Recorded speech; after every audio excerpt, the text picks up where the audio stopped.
আমি খুব খুশি হলাম যে স্বাস্থ্য মন্ত্রণালয় এই আয়োজন করেছে। এই আশা করি এই দেখা সাক্ষাতের কারণে আমরা অনেক সুফল পাব। স্বাস্থ্য সেবা যে স্বাস্থ্যহীন সেটা আমরা সবাই বুঝি, এবং একে অপরকে দোষ দিই, এর কারণে এটা হয় না, ওর কারণে এটা হয় না। দোষ দিলে তো স্বাস্থ্যহীনতা দূর হয়ে যাবে। এটার প্রতিকার করতে হবে যাতে করে আমরা স্বাস্থ্যসেবা সঠিকভাবে করতে পারি। দুনিয়ার যত দেশ আছে, যত জাতি আছে, তারা যদি নিজেদের স্বাস্থ্যসেবা আমাদের চেয়ে ভালো করতে পারে, আমাদের মধ্যে কি গাফিলতি আছে, কি অভাব আছে যে কারণে আমরা পাচ্ছি, মানুষ হিসেবে আমাদের কোনো ঘাটতি আছে, তার সক্ষমতা হিসেবে তার ঘাটতি আছে, আমার মনে হয়। কিন্তু সামষ্টিকভাবে আমরা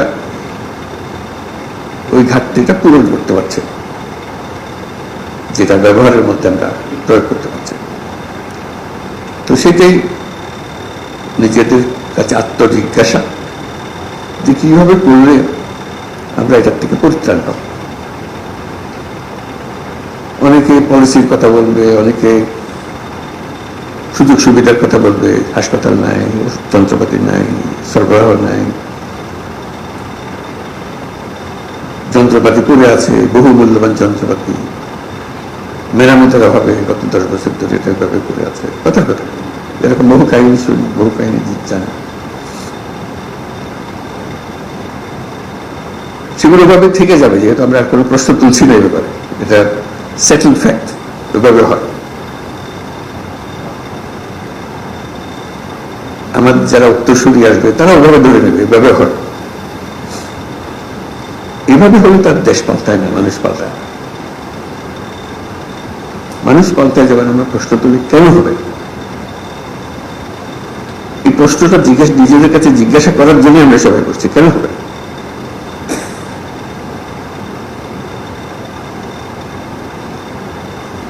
আমাদের কি কিছু অভাব আছে মানুষ হিসেবে?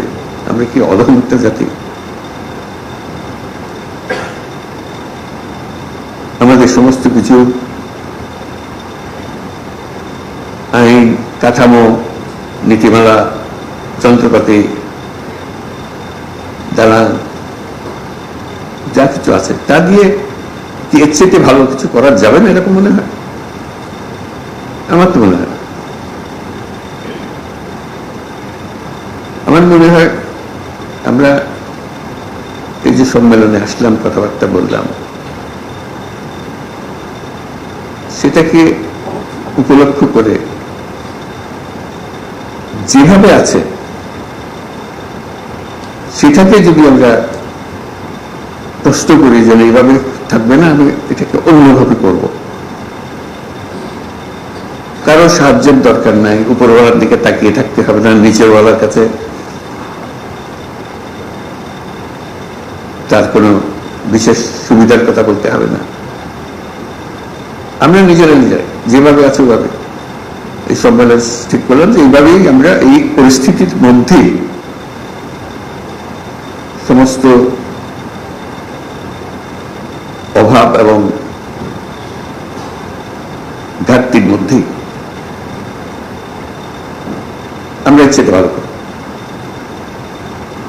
আমি একদম নিশ্চিতভাবে বলতে পারি স্বাস্থ্যসেবা 25% ভালো গেল, যদি শুধু এইটুকু চিন্তা করে আমরা ইচ্ছে ভালো করি, এর মধ্যেই করবো।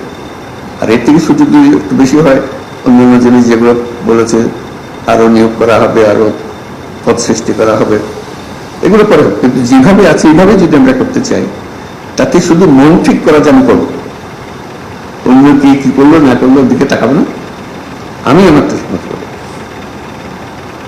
আমার সাধ্য যতটুকু করা। 25% ভালো। এই 25% কিন্তু অত্যন্ত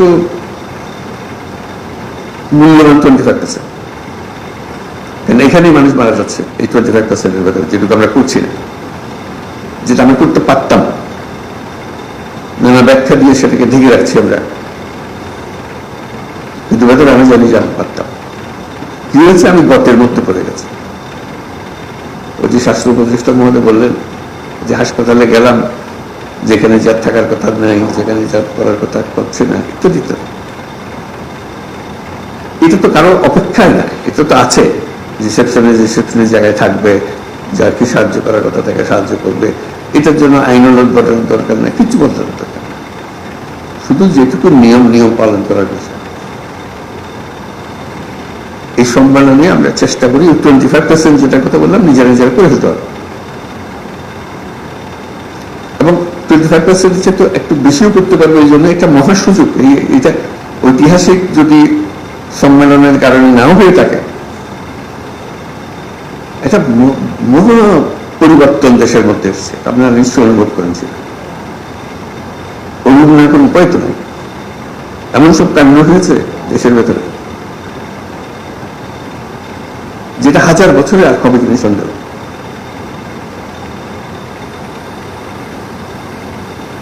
আমরা তার মধ্যে আছি, যে 1000 বছরের যে পরিবর্তন,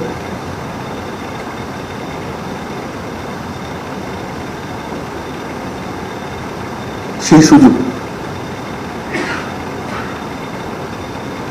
সেই আবহ, এর ভেতরে আমরা আছি। এই যে একটা জোয়ার, এই জোয়ারের মধ্যে যদি আমরা ঢুকে পড়ি, চিন্তা করেন আমাদের কি পরিবর্তন সম্ভব।